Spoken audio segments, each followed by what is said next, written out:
Math 1314, Tyler Junior College, Section 1.7, Linear and Absolute Value Inequalities. Absolute value inequalities, unusual solutions. How can solutions be unusual? Well, in short, solutions of absolute value inequalities are essentially unions and intersections. Unions can be so large they include the entire number line. Intersections can be so small they include nothing. And I did not demonstrate in a previous example, but there's a case where an intersection is a single number. For example, if we went from negative infinity to 3, including the 3, and we intersected it with 3 to infinity, including the 3, the only place those two intervals would intersect is at 3, and it would be a single point. But I digress. All of these look almost exactly the same. The only difference is the inequality symbol on all of them. But notice they all are comparing to 0. And that's what the asterisk was over here. If this number is equal to 0, think. And if the number is less than 0, think. So I guess what I should say is these rules were the rules if the number was positive. If the number wasn't, think. So let's think about these for a second. Only one of them actually invokes some sort of solving. Let's start with the first one here. Solve the absolute value of 3x plus 1 is greater than 0. What do we know about absolute value? Well, we know a few things. Number one, it's distance from 0. Okay? Number two, it usually comes out positive. Every once in a while it comes out 0. So on this one, absolute value is almost always positive, which means almost every number works, except 1. One number will make this equal to 0 and would not be part of the solution. Now, we can solve this the way we did before. In fact, let's just go ahead and solve it the way we did before. Let's not think on this one. If it's 0, you can just solve it and see what happens. 3x plus 1 is greater than 0. It's still here. To solve inside, absolute value of the inside greater than a number, set up and solve this or inequality. So we're going to set up inside greater than number. So 3x plus 1 is greater than 0. Or inside is less than the negative of the number. 3x plus 1 is less than negative 0. But wait a second, negative 0 is the same as 0. If we solve both of these, if we solve the first one, we get x is greater than negative 1/3, or x is less than negative 1/3, if we solve the second one. There is only one value of x that satisfies neither, and that's precisely negative 1/3. But if we took the number line approach, we would only have to locate negative 1/3. The first inequality is to the right of it, parentheses. The second inequality is to the left of it, parentheses. We need to take their union. Do they join?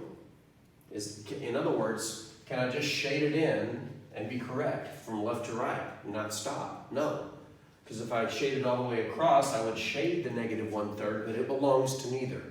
So this is the union of two disjoint intervals. The left interval is negative infinity to negative 1/3 union. The right interval is negative 1/3 comma infinity. So this is an unusual solution because it's almost all real numbers, except for negative 1/3. And if you knew it was going to be everything except negative 1/3, you could have cut it off. I need everything, because everything works, because everything comes out positive, except the thing that makes this equal to 0. And if I put this equal to 0 and solve it, I would get negative 1/3. This is how you remove one number from all numbers in interval notation. That is something that we're going to see again later. All real numbers except the one that we skip over. Now let's compare it to the one below, which is almost the same except it says greater than or equal to. This is an example of one where you should think. You can get this one by thinking, but you can also get it using the procedure that we built. Absolute value of 3x plus 1 is greater than or equal to 0. Absolute value measures distance. Distance is always non-negative, meaning it's either positive or it's 0. This thing is always greater than or equal to 0 because it's never less than 0. It's never negative. So the thinking here is, since absolute value is always non-negative, that's not the same as positive because non-negative includes the possibility of being 0. But since this is always true, and what can we say about an inequality that's always true? The solution is all real numbers. Is all real numbers. Or is an interval, negative infinity to infinity. Now you could solve it the same way as before and it would look like this, but the main difference is, because it says or equal to, both of these would be brackets and the intervals would hook up, making one giant interval from negative infinity to infinity. Or you can think. Speaking of thinking, let's look over here. Let's solve the absolute value of 3x plus 1 is less than 0. Now it is a less thing, and we could try to do this, but what would happen if we did? We would set up 3x plus 1 to be less than the original number and greater than or equal to the negative of it. That second black box. But negative 0 is 0. So whatever this is, it's between 0 and 0, but it's not equal to 0. Wait, there are no numbers between 0 and 0, and it can't equal 0. What's going on here? What's going on here is you're asking me for something that's impossible. We can start the same way as here. Since absolute value is always non-negative,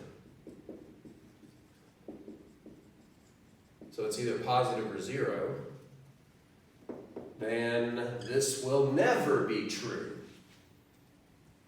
Because this is saying the absolute value is less than 0, aka negative. So what does it mean when it's never true? That means there is no solution. And there is no solution. This last one, we could try to solve. Because if you were to set it up according to the guidelines here, you would still put 3x plus 1 less than or equal to this number and greater than or equal to the negative of this number, but the negative of 0 is 0. This says I'm either between 0 or equal to 0. Wait, I'm either between 0, there's no between, or equal to 0. Oh, so I just got to figure out what makes this equal to 0. Now you can solve that or you can think. This is only true, this inequality is only true when 3x plus 1 equals 0. Because if 3x plus 1 isn't 0, then its absolute value will come out positive, which is not less than or equal to 0. So, this is only true. This is only true when x equals negative 1/3. It's kind of like the complete complement of this solution.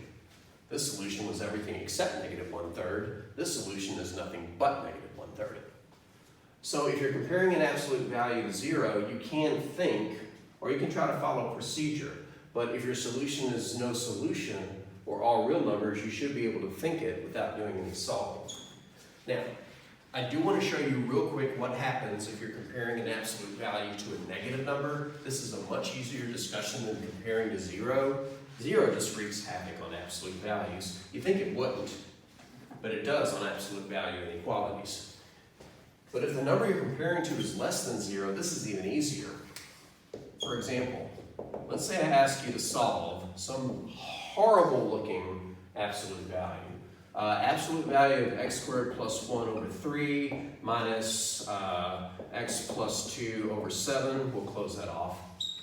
Which technically we could solve as an equation, not yet as an inequality. And let's say that we want this to be greater than 5. I'm sorry, we're comparing to negative numbers.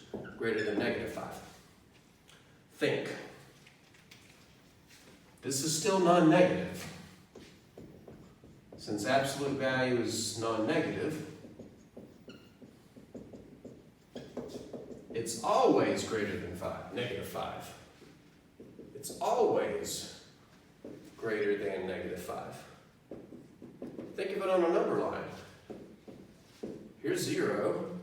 Negative 5 is over here. I don't care what you put in for this absolute value. At the very least, it's going to land at 0, or it could land over here somewhere once you take its absolute value.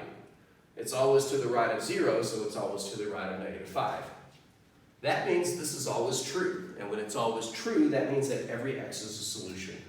So our answer would be all real numbers or negative infinity to infinity. Because absolute values will always be greater than negative 5, or negative anything for that matter. But what if it said less than?